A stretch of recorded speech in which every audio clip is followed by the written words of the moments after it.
Welcome into the Inside Carolina podcast. You are listening to another position preview podcast. We have Greg Barnes and Jason Staples from Inside Carolina, and I'm Ross Martin. Today, we are getting into the secondary with cornerbacks and nickelbacks, a very talented group. Let's run through it right now with the depth chart. At cornerback for UNC, you have Storm Duck coming back from an injury. You have Kyler McMichael, the Clemson transfer who was a starter last season. You have Tony Grimes for his sophomore season. You have Day Hollins. And then behind that group of four, you have Obi Igbuna, I think is entering his junior season, and then some freshmen in Dante Balfour and Tamir Brown, and also Javon Terry. So, Greg, you look at this group. I mean, I think it's one of the more talented groups of cornerbacks in the nation with Duck, McMichael, and Grimes, and the experience of Hollins.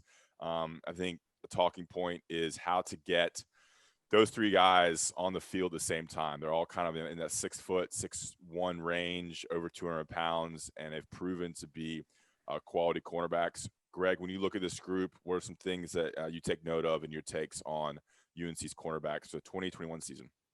Well, the first thing I'll say is this, even beyond those guys, is you look at a guy like Day Hollins, um, because of the mass amount of injuries that UNC had the last couple of years, he is the guy who went from getting probably you wasn't expected to get any reps whatsoever, but because of those injuries, he got a lot of playing time. And Egbun is the same way. So even though those guys are lower down on the depth chart, they have experience kind of to your point. And I think that's a good thing. And that is one of the things that's going to help this unit shine. But when you look at those top three guys, Jay Bateman's got a lot of options. And I think the key thing, depending on what metrics you look at, Pro Football Focus is really high on Storm Duck. We know that Storm Duck has had injury issues. And Mac Brown alluded to that after spring ball because Storm Duck was really limited there. And that it's good that you're talented and that you're good, but you've got to be available. You've got to be able to play in games. Colin McMichael has done that. He's a guy that's played a lot. And then, of course, because of Duck's injuries last year, Tony Grimes came in as basically a high school senior. And while he struggled early, I mean, he was dynamite the last couple games of the year. And so you've got three good options there. So you like your depth. And beyond that, because those three guys are so good, you've got options kind of to your point of, are they good enough? We want three guys on the field at the same time, from that same position group. And that speaks to their talent level and the fact that Jay Bateman feels like it's not just a matter of having to go too deep. It's like, okay, these may be our best guys in the secondary. Let's see what we can do to get them on the field together. Yeah, there's going to be a competition in training camp to see kind of who starts out at cornerback between those three, Grimes, McMichael, and Duck. And I think it's a very interesting conversation. We're getting to this with Jason about how to get them on the field at the same time. We'll talk about nickelbacks in this same podcast closer to the end, but there's some mix there, and I think that's where Jason might want to go. How do they get these three guys on the field at the same time? Does UNC want to do that? How does that benefit UNC? The floor is yours, Jason. Yeah, I mean the good it's a good problem to have when you have three starters at corner, essentially. And that's what they've got. They've got three guys that are not just starter level, but they're three guys that would start at very nearly every other program in the ACC. You can make a case that Duck, at least a healthy Duck, would start at every other program in the ACC, and that's saying something. I mean, you got guys that have a legit shot of being first team All ACC here, and more than one guy that could actually have that kind of season.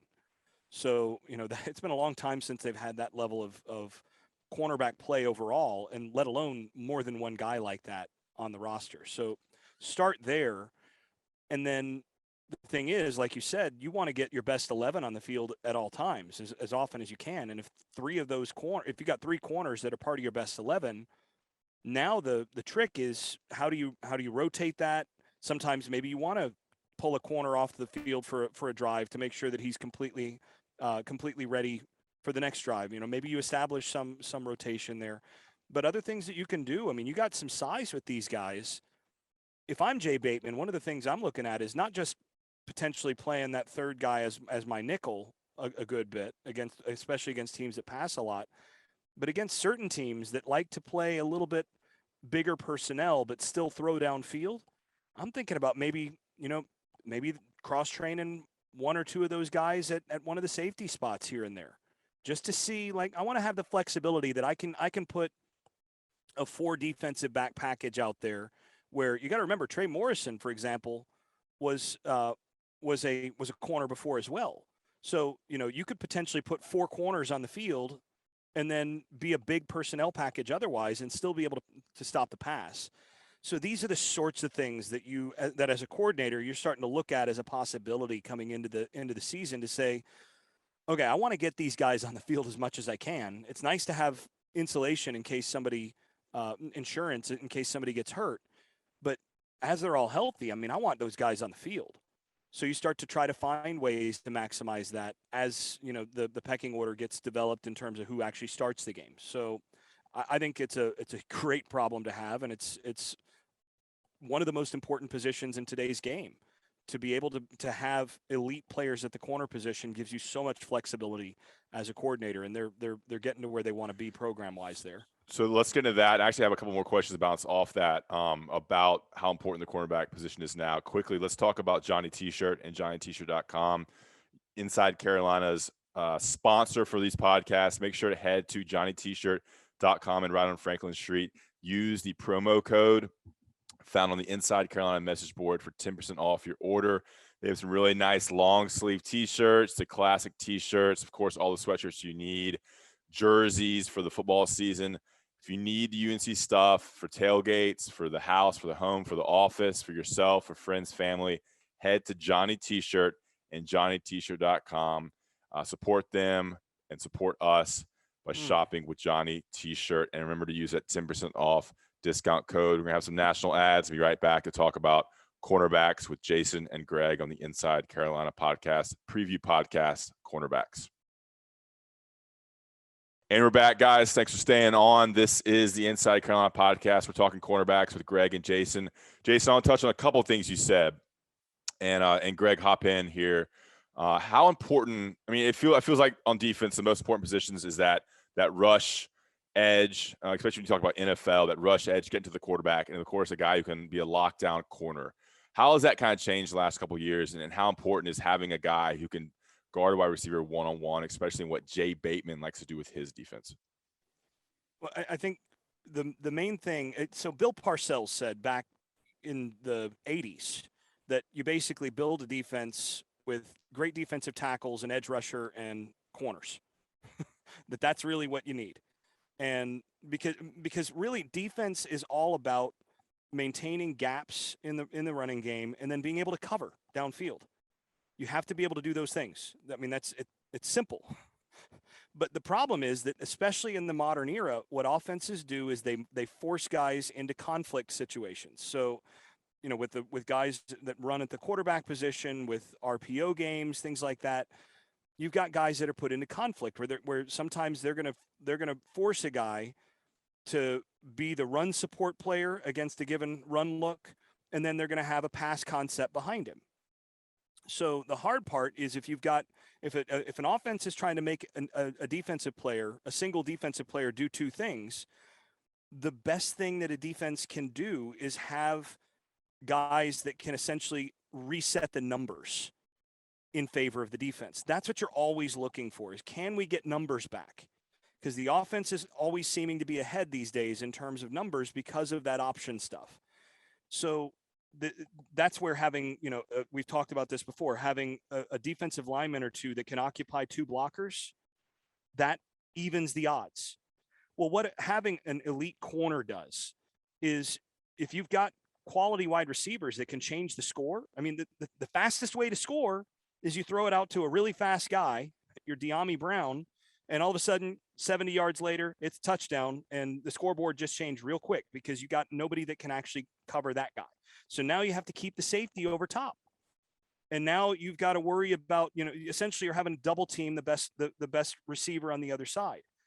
Well, if you've got a lockdown corner that can take out that guy without that extra help, or maybe you can, in certain looks, bring that extra safety into the box, you're regaining numbers. And that's what this is all about. Do you have corners that can force offenses to, first of all, to actually maybe we don't want to make these throws against that guy because, Dre Bly traditionally, you don't throw out there to that guy on these certain looks because it might go back the other way. So now you're forcing the offense to take that into account. Or if you've got a guy that that guy's just not going to get beat deep. You know what? Now I can use that safety in all sorts of different ways, and it gives the defense so much more flexibility. And it's all about reestablishing those numbers so that now you can commit that extra guy to the run support, and the offense may think, okay, he's coming up, and we've got him because we've got the guy coming right behind him in the conflict zone. But because you're so confident in the corner out there, you're actually having that safety come down and rob that area, and now you got to pick.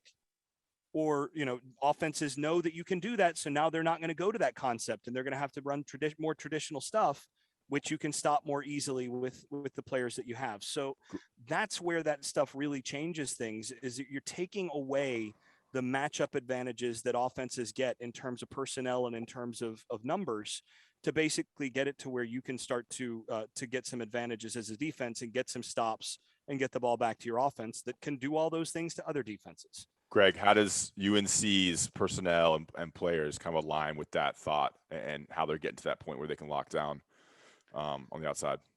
Yeah, no, that's a good question. And to illustrate Jason's point right there, I mean, North Carolina fans, just look at what De'Ami Brown did the last 2 years. When he is a guy that is so fast and is so good in 50-50 ball situations, I mean, good luck putting just one cornerback on him. You really had to use a safety. So when you've got basically two guys having to cover one wide receiver in a vertical route, you're really limited what you can do the rest of the field. I think the interesting thing for North Carolina is because they have three guys, and Colin McMichael's, probably arguably the fastest guy on the team. I'm sure Joffrey Brown would argue with that a little bit. They really like what McMichael can do speed-wise.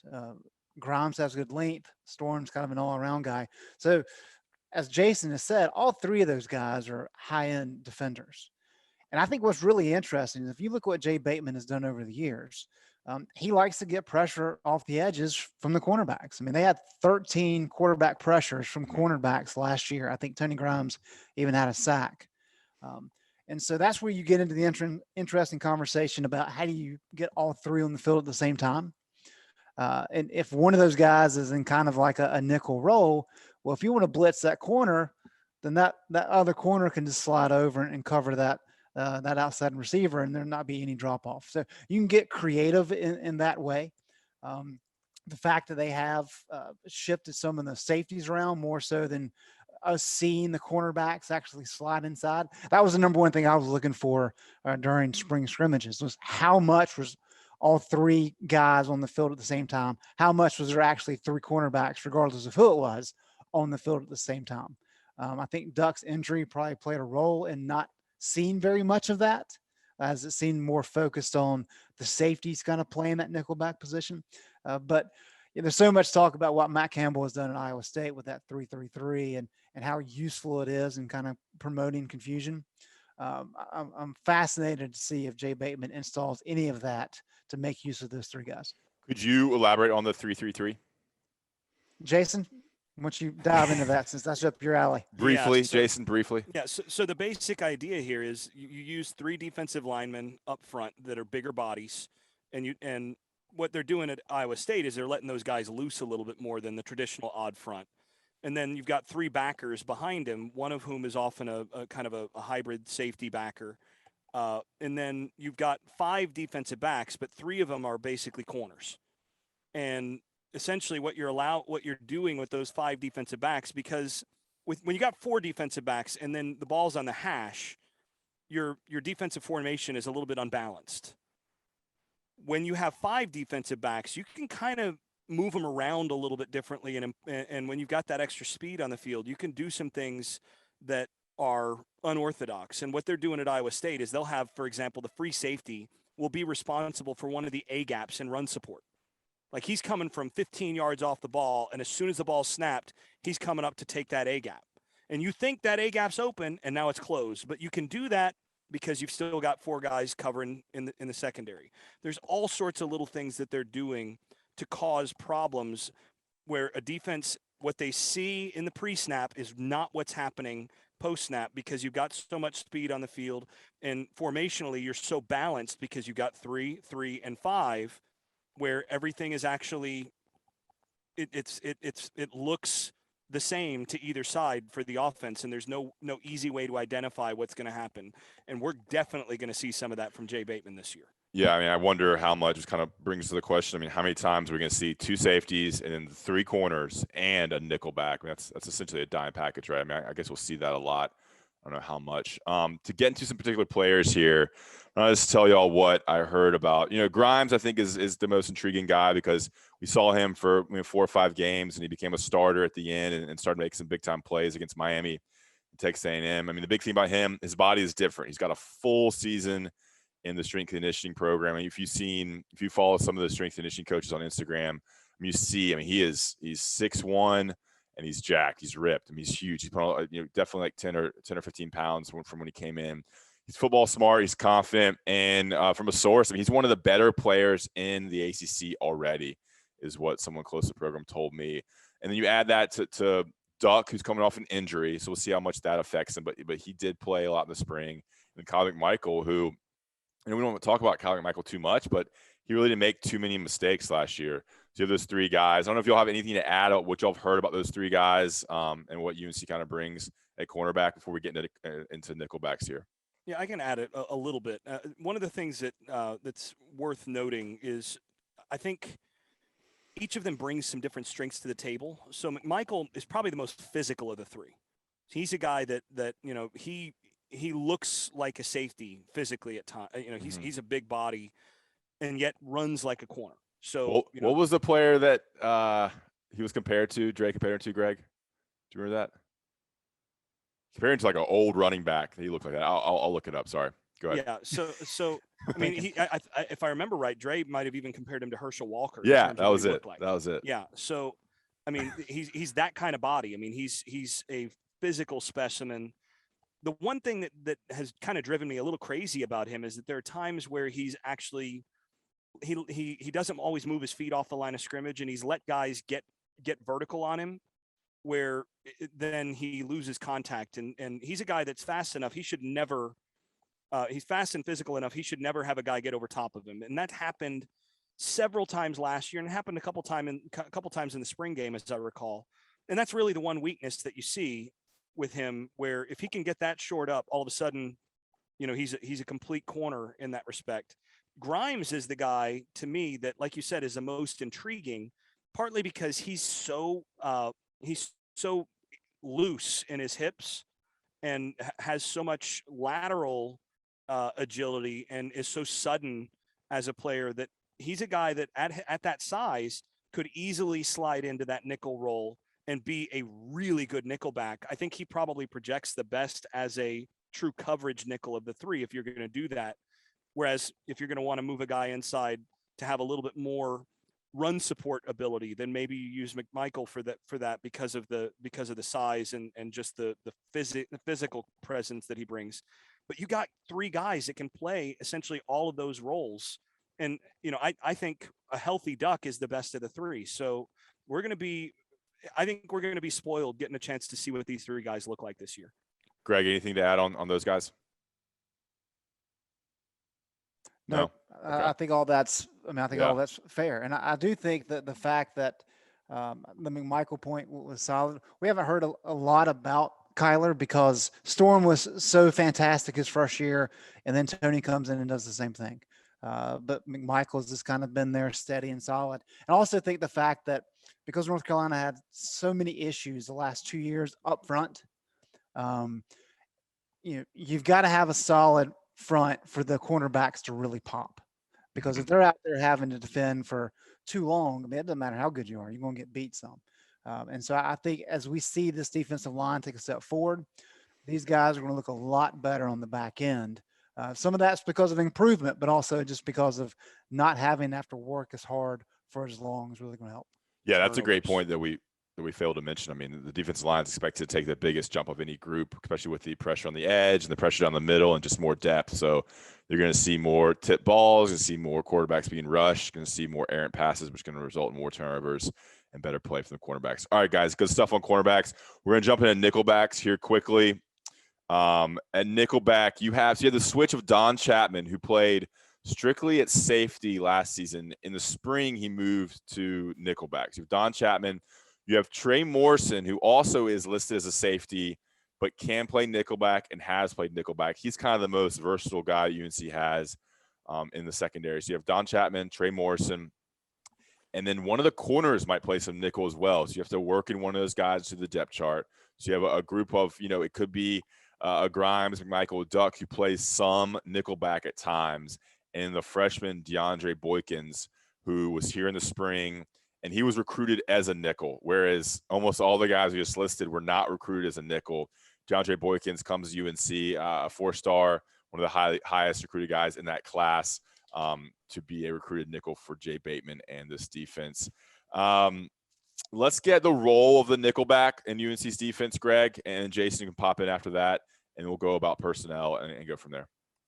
Well, it's pretty much standard for what any defensive coordinator wants in a Nickelback. You want a guy that's going to be able to help and run support. You want a guy that's going to be able to help defend the inside receiver a little bit. They're not going to have necessarily the isolation skills that corners are going to have on the outside edge. There's going to be some support around them. But Trey Morrison is a guy that skill set wise, you like what he can do because he's tough, he's physical. Problem with Trey is he just doesn't have the size, and I think that's been part of the issue with Trey. And he's had some injuries. That's why they loved a guy like Ja'Karius Conley, because he's such a big, fast, kind of freakish type guy. But I think I always kind of go back to the great Virginia Tech defenses years ago. Cam Chancellor, that type. That's like the ideal type Nickelback. He can come up and really be like a linebacker against the run, but also is able to cover. And that's ideally what you want out of that Nickelback position. Now that we're in a situation where the spread offense has really picked up, and it's been fascinating to see from Larry Fedora to Phil Longo how both are spreads, but both are really different in terms of design. But you've got to have guys that can cover. And so I think over the years, you've kind of shifted away from somebody who's so good in run support to really wanting somebody who can really cover. That's probably more of an emphasis now than it has been in the past. And I think that's why you're starting to see some of these, maybe the safety types come in and start to work at Nickelback. It's also why, as we've already mentioned, when you got 3 good cornerbacks, maybe one of those guys can slide over and really help defend against some of these passing attacks that have multiple options.